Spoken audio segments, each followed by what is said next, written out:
On September 16, 1992, one man made a single phone call, and the British government lost £3.3 billion in one afternoon. That's not a typo. That's not inflation adjusted. That is the British Empire's own currency, humiliated, in real time, by a hedge fund manager named George Soros. But here's the part nobody tells you. That single day wasn't the beginning of the fall. It was the final scene of a story that started almost 80 years earlier, in the trenches of World War I. The pound didn't die in one afternoon. It bled out slowly. And I'm going to show you every cut. Before we talk about the fall, you need to understand what the pound actually was. In 1900, the British pound wasn't just a currency. It was the currency. 1 in 4 people on planet Earth lived under a government that used it, traded in it, or pegged their own money to it. London wasn't just a city. It was the financial center of the entire planet. If you were a merchant in Buenos Aires, a plantation owner in Ceylon, or a banker in Shanghai, you settled your accounts in pounds sterling, not dollars, not francs, pounds. And here's the number that explains everything. By 1913, Britain held roughly 40% of the world's total foreign investment. London financed railways in Argentina, oil fields in Persia, and gold mines in South Africa. The pound was backed by gold, yes, but more than that, it was backed by trust. Global trust. Nobody questioned whether Britain could pay its debts, because Britain had built an empire that seemed too big to fail. Most people think the British Empire fell because of the loss of colonies, but that's backwards. The colonies didn't cause the currency to fall. The currency falling is what caused the empire to fall apart. And the first crack in that foundation didn't come from a rival empire. It came from a war Britain thought it would win easily. 1914. World War I begins, and Britain does something it had never done at this scale before. It starts borrowing enormous amounts of money to fund the war effort. Here's the part that shocks people. Britain didn't just borrow from its own citizens. It borrowed from the United States. By the end of the war, Britain owed America roughly $4.7 billion. In today's money, that number balloons into the hundreds of billions. Think about what that means. For a century, the world borrowed from London. Now suddenly, London was borrowing from New York. That's not just a financial shift. That's a psychological one. The empire that once wrote the rules of global finance was now waiting on approval from Washington. But here's where things took a dark turn. In 1925, Britain's own finance minister, a young Winston Churchill, made a decision that historians still call one of the worst economic mistakes of the 20th century. Churchill decided to put Britain back on the gold standard, not at the wartime exchange rate, at the pre-war rate, the rate that existed before the war had drained Britain's gold reserves and crushed its economy. In plain terms, Churchill priced the pound as if the war had never happened, as if Britain was still the richest, strongest economy on earth. It wasn't. The result was brutal. British exports became too expensive for the rest of the world to buy. Factories slowed down. Coal miners, one of Britain's largest industries, took devastating wage cuts to try to compete on price. That decision helped trigger the 1926 general strike. Nearly 2 million workers walked out. Even John Maynard Keynes, one of the most respected economists alive at the time, warned Churchill directly. He published a pamphlet called The Economic Consequences of Mr. Churchill, and he wasn't being polite about it. Churchill later admitted, privately, that returning to gold at that rate was the biggest mistake of his career. And here's the lesson most people miss. An empire doesn't fall because its enemies get stronger. It falls because its leaders keep making decisions based on what the empire used to be, not what it has already become. But the 1920s were just the warm-up. The real gut punch was still coming. 1939. World War II breaks out, and Britain does the exact same thing it did in the First War, except this time, at an even more catastrophic scale. To fund the war, Britain sold off huge chunks of its overseas investments. Remember that 40% of global foreign investment we talked about earlier? Gone. Liquidated. Sold to pay for tanks, planes, and soldiers. And once again, Britain borrowed from the United States, this time through the Lend-Lease program. By the time the war ended in 1945, Britain's national debt had exploded to more than 200% of its GDP. Let that sink in. Britain finished paying off its World War II loans to the United States in the year 2006, 61 years after the war ended. This is the moment the baton physically passes. In July 1944, delegates from 44 countries met in a hotel in Bretton Woods, New Hampshire, to design the new global financial system. And the currency they chose to anchor that system to gold, the currency every other currency would be pegged against, was not the British pound. It was the US dollar. The pound wasn't eliminated, but it was demoted. Overnight, the currency that had run the world for over a century became the second most important currency on earth. Most people assume this demotion was gradual and quiet. It wasn't. Britain's own negotiators knew exactly what was happening in that room, and they fought hard against it. They lost anyway, because leverage, not history, decides who writes the rules. Here's where the story gets darker. And this is the part most finance channels skip entirely. After World War II, Britain still had colonies: India, Kenya, Malaya, Egypt. Dozens of territories across the globe. But maintaining an empire costs money. Soldiers, administrators, naval bases, infrastructure. And Britain, weighed down by war debt, simply couldn't afford it anymore. In 1947, India gained independence. Britain's largest, most profitable colony, the so-called jewel in the crown, was gone. Over the next 2 decades, colony after colony followed. Not because Britain suddenly developed a moral conscience overnight, though that narrative gets told a lot.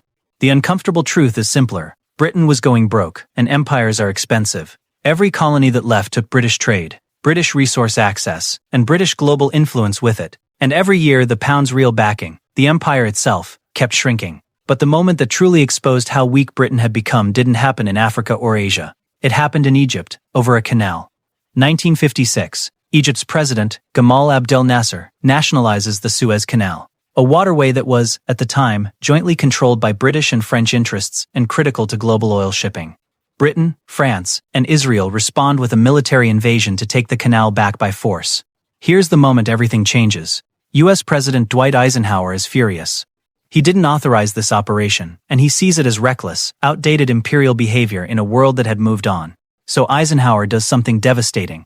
He threatens to sell off U.S. holdings of British pounds, and he blocks emergency loans Britain desperately needed from the International Monetary Fund. Investors around the world panic. They start dumping pounds. The currency goes into free fall. Britain has no choice. Within days, it withdraws its troops from Egypt, humiliated, in front of the entire world. This is the moment that proves something brutal. Military power doesn't matter anymore if you don't control your own currency. Britain had the tanks. Britain had the troops. But America controlled the money, and money won. The Suez Crisis wasn't really about a canal. It was the moment the entire world watched Britain get overruled. Not by force, but by finance. You'd think after Suez, Britain would have stabilized. It didn't. In November 1967, Prime Minister Harold Wilson was forced to devalue the pound by 14%. He went on television and told the British public something that became one of the most mocked political statements in modern history. He assured the country that devaluing the pound didn't mean the pound in your pocket was worth less.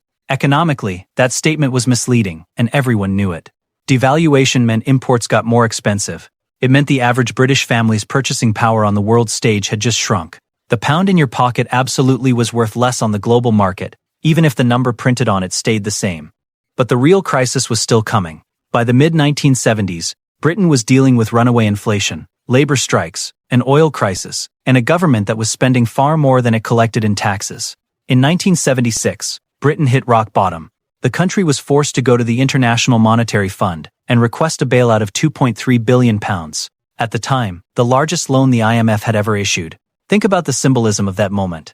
The country that once loaned money to the entire planet was now standing in line, asking an international institution for a rescue package. The IMF didn't hand it over for free. They demanded deep cuts to public spending in exchange. This is the pattern you need to understand. Every single time Britain's economic weakness got exposed, another country or institution stepped in to dictate the terms. First it was the US at Bretton Woods, then America again at Suez. Now it was the IMF in 1976. Losing your currency's strength doesn't just cost you money, it costs you the right to make your own decisions. Fast forward to the late 1980s. Europe is building toward deeper economic integration, and Britain joins something called the Exchange Rate Mechanism, or ERM, in 1990. The idea was simple on paper. European currencies would trade within a narrow, fixed band against each other, mainly pegged to the powerful German Deutsche Mark. This was meant to be a stepping stone toward European monetary unity. But Britain joined at an exchange rate that many economists considered too high. Sound familiar? It's Churchill's 1925 mistake, playing out again, almost 70 years later. To keep the pound artificially propped up inside that band, the Bank of England had to keep interest rates high and constantly buy pounds using its foreign currency reserves. It was expensive, it was unsustainable, and across the English Channel, a group of investors started noticing the cracks. One of them was George Soros. September 16, 1992, a day that would later be nicknamed Black Wednesday. Soros and his fund, Quantum Fund, had built a massive short position against the British pound. In simple terms, they were betting billions of dollars that the pound would collapse and be forced out of the exchange rate band. Here's how the day unfolded in real time. That morning, the Bank of England tried to defend the pound by raising interest rates from 10% to 12%, hoping to make holding pounds more attractive and stop the bleeding. It didn't work. investors kept selling. By early afternoon, in a moment of pure panic, the Bank of England raised interest rates again, this time to 15%, in a desperate attempt to stop the collapse. It still didn't work. By that evening, the British government admitted defeat. They pulled the pound out of the exchange rate mechanism entirely and let it float freely, where it immediately dropped in value. Soros personally made an estimated $1 billion in profit from that single trade. He earned the nickname, the man who broke the Bank of England, and the British government lost an estimated £3.3 billion of taxpayer money, trying, and failing, to defend a currency peg that was never realistic to begin with. And here's the reveal that ties this entire story together. Black Wednesday wasn't a random attack from an outside enemy who got lucky. It was the final inevitable payment on a debt that started accumulating in 1914. Every war loan, every overvalued exchange rate, every colony that left, every IMF bailout, it all built the exact conditions that made Black Wednesday possible. Soros didn't break the pound. He simply noticed, before anyone else, that the pound had already been broken for decades. He just had the courage to bet on the truth everyone else was too afraid to admit.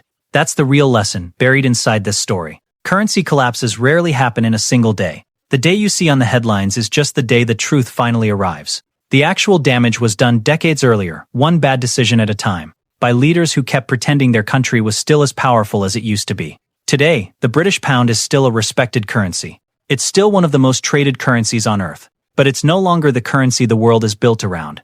That title now belongs to the US dollar, and if you've watched my other videos on this channel, you already know that the dollar is dealing with pressures of its own.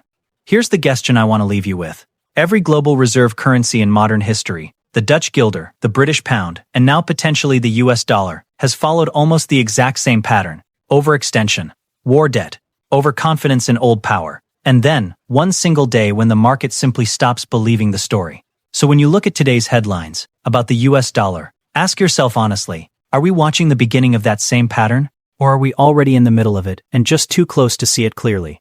If this kind of history genuinely changes the way you look at the news today, that's exactly why this channel exists. I'm not here to give you hot takes on the stock market.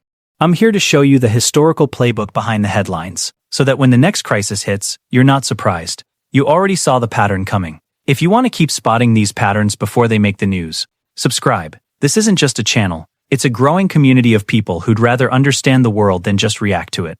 I'll see you in the next one.